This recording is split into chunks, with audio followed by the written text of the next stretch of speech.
Осы дұрыс айтасыз, біріккен араб әмірліктерінде көбісі ислам дініне сәйкес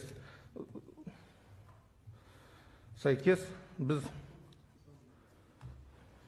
бірақ қылмыс кодекске қарағанда әр түрлі ережелері бар. Осы шартта да бір ерекше несі бар.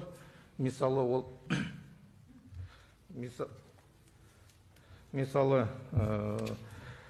біздің үкім сот шығаратын сәйкес болу керек араб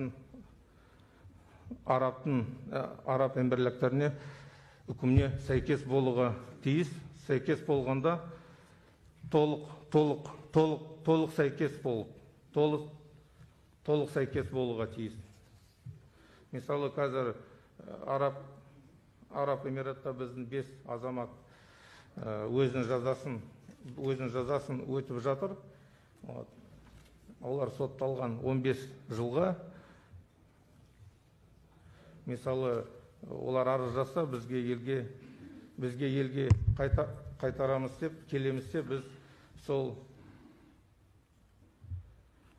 кезде біздің де сот үкім шығаруға тиіс, тек қана 15 жыл бас бостандыққа айыруға. Олат Бекназарұлы, депутаттың сұрағында түсінікті нәрсе болды ғой. Мысалы, мынау араб әмірліктерде өлтіру үшін өлім жазасы бар. Біздің заң бойынша өлім жазасы жоқ. Осындай жағдайда жазаны ауыстыру қалай болады? Тікелей сұрақ, жауап беріңіз, болды. Ол түсінікті, кешіріңіз. Біздің қылмыс кодексі бас бостандық, өмір бойы бас бостандық айыру жаза бар. Ондай да жаза арабтың қылмыс кодексінде бар. Қазір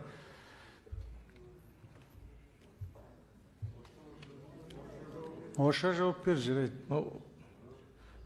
Можно еще раз вопрос повторить в этой части? Если он убил, допустим, потерпевшего, да.